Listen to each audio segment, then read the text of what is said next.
Welcome है गणित के इस क्लास में। आइए हम लोग जो है वेक्टर अलजेब्रा के इस क्वेश्चन को सॉल्व करते हैं, जो कि इतना महत्वपूर्ण है। आप देख सकते हैं 2019, 23, 24 में पूछा गया है, तो संभावना है इस बार भी बोर्ड में ये क्वेश्चन आए। तो आइए इसको स्टेप बाय स्टेप सॉल्व करते हैं, ठीक है। तो वो जो चीज़ें हैं उसको पढ़ लीजिए एक बार। क्या दिया है? A B C A unit vector है, इसको मैंने इंग्लिश में भी लिख दिया है, एकांक सदिश हैं, और साथ में दिया है इन तीनों वेक्टरों का sum equal to 0 vector. Then हमको इसकी वैल्यू निकालनी है, ब्रैकेट में A dot B plus B dot C plus C dot A, इसकी वैल्यू निकालनी है। तो आइए बहुत ही आसान तरीके से इसको हम लोग सॉल्व करेंगे और स्टेप बाय स्टेप। तो आइए स्टार्ट करते हैं। तो सबसे पहले लिखना क्या है कि हमारे पास क्या गिवन है कि ए बी सी क्या है, यूनिट वेक्टर हैं। चूँकि ए बी सी क्या है, इकाई सदिश हैं। यहाँ पे एकांक भी बोलते हैं, इकाई भी बोलते हैं, यूनिट वेक्टर तो इंग्लिश में बोलते ही बोलते हैं। इकाई सदिश है, उसी को हम लोग एकांक सदिश बोलते हैं, ठीक है। अगर ये यूनिट वेक्टर है तो इनका मैग्नीट्यूड निकालेंगे, परिमाण निकालेंगे, तो क्या आना चाहिए? 1। तो अगर ऐसा है तो ये चीज़ और इस वेक्टर का मैग्नीट्यूड भी 1 होगा, साथ साथ में तीसरा वेक्टर, क्योंकि ये इकाई सदिश है, एकांक सदिश है, इसलिए सबके यूनिट वेक्टर की वैल्यू क्या होगी? इसके मैग्नीट्यूड की वैल्यू होगी 1। तो जितने भी एकांक सदिश होते हैं उनका हम इस तरह से मैग्नीट्यूड निकालेंगे तो उसकी वैल्यू 1 आएगी, ठीक। अगर ये इन्फॉर्मेशन दी है तो इस इन्फॉर्मेशन के बेस पर हम लोग ये चीज़ लिख सकते हैं, ठीक। अब उसमें दूसरी इन्फॉर्मेशन ये दी है, and what is given? Vector A plus vector B plus vector C equal to 0, ये दिया हुआ है। ये 0 वेक्टर है। तो करते क्या है इसका हम लोग, क्योंकि देखिए अगर हमको मैग्नीट्यूड ऑफ ए चाहिए तो ऐसे तो आएगा नहीं, क्योंकि देखिए यहाँ पे क्या होता है, कोई भी वेक्टर हो अगर उसको मैग्नीट्यूड में लिखना है तो एक बार होल स्क्वायर करके हम लोग ऐसे करके लिख सकते हैं, ए डॉट ए, ऐसे ये तरीका होता है। तो चलिए काम शुरू कर देते हैं, क्योंकि इसमें अगर हम होल स्क्वायर करेंगे तो क्या आएगा? A square plus B square plus C square plus 2ab plus 2bc plus 2ca। तो वहाँ पे अगर हम 2 कॉमन ले लेंगे तो हमारे पास इसकी वैल्यू आने की प्रोबेबिलिटी मैक्सिमम हो जाएगी। तो वही काम शुरू करते हैं हम लोग। तो इसको एक बार लिख लेते हैं। तो लिखा ही है स्क्वायरिंग ऑन बोथ साइड, ठीक है। दोनों तरफ वर्ग करेंगे, दोनों तरफ, दोनों पक्षों का क्या करेंगे? वर्ग करने पर, स्क्वायर करने पर। स्क्वायर करेंगे कैसे? ये देखिए, क्योंकि दोनों ये भी देखिए वेक्टर है, वेक्टर को अगर हम इस तरह से ऐड कर रहे हैं तो एक और वेक्टर मिलेगा, भले ही ये 0 वाला, लेकिन ये 0 वेक्टर है। तो वर्ग करेंगे तो स्क्वायर लिखा जाएगा। तो vector A plus vector B plus vector C का होल स्क्वायर। इधर भी क्या हो जाएगा? 0 वेक्टर का स्क्वायर करेंगे तो 0 में रहेगा, या चाहो तो आपकी इच्छा हो तो यहाँ स्क्वायर हम लिख देते हैं, कोई दिक्कत नहीं है। तो इस चीज़ को इस तरह लिखेंगे, स्क्वायर वाले टर्म को हम वेक्टर में अगर कोई स्क्वायर हो तो इस तरह लिख सकते हैं, और ये चीज़ दरअसल ए स्क्वायर ऐसे भी लिख सकते हैं, कोई प्रॉब्लम नहीं है।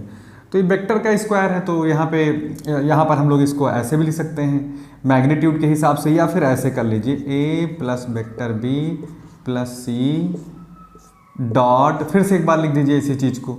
तो वेक्टर डॉट लगा रहेगा, ध्यान देना है, plus vector B plus vector C is equal to, इधर तो 0 का स्क्वायर 0 हो जाएगा, क्योंकि डॉट मल्टीप्लाई में क्या खास बात होती है कि जब भी डॉट मल्टीप्लाई होता है तो जो भी यहाँ वैल्यू आती है, अब ये वेक्टर नहीं लिखा जाएगा, ठीक है। तो इस वेक्टर को मैं हटा देता हूँ, क्योंकि कोई भी चीज़, ये देखिए मैंने लिखा है यहाँ पे वेक्टर हट गया है, तो इसका मैग्नीट्यूड का स्क्वायर आएगा। कभी भी डॉट प्रोडक्ट की वैल्यू जो होती है दो वेक्टरों की, एक स्केलर क्वांटिटी आती है, कोई गिनती आती है। जैसे आप लोग जान रहे हैं कि 2i प्लस 3j में अगर हम 2i प्लस j से मल्टीप्लाई कर देंगे तो डॉट मल्टीप्लाई करेंगे तो हमेशा एक नंबर आएगा, 2 दूना 4 हो जाएगा, और यहाँ पे 3 एक कम 3 हो जाएगा। तो ये देखिए 7 आ रहा है, इसके साथ i j के नहीं आ रहा है, तो डॉट प्रोडक्ट हमेशा हमको एक गिनती देगा, स्केलर देगा मतलब। तो सॉल्व करिए ज़रा। तो अगर हम स्टार्ट करें तो a डॉट a करेंगे, यहाँ पे vector a dot vector a dot लगा देंगे, और फिर a डॉट b कर लेंगे तो vector a dot vector b हो जाएगा। फिर a डॉट क्या हो जाएगा, यहाँ पर वेक्टर a डॉट c हो गया। फिर से b के हिसाब से ओपन करेंगे तो b डॉट a को हम लोग a डॉट b लिख सकते हैं, कोई प्रॉब्लम नहीं है। तो अगर क्रम विनिमय नियम का पालन होता है, इसमें कम्यूटेटिव लॉ होल्ड करता है वेक्टरों के स्केलर मल्टीप्लाई में, तो हमारा b कितना हो जाएगा? b डॉट a का हमने क्या लिख लिया यहाँ पर a डॉट b, फिर b डॉट b, उसके बाद b डॉट b, फिर बी डॉट सी ये सब आ रहा है। और फिर आगे बढ़ाएंगे अगर हम इसी को, तो सी डॉट ए आएगा, C dot A plus C dot B को बी डॉट सी लिखेंगे हम लोग, ठीक, आगे पीछे को क्रम से कर लेंगे। तो बी डॉट सी हो गया, अभी सी डॉट सी बचा है यहाँ पे, सी डॉट सी वेक्टर में इक्वल टू उधर 0 ही है।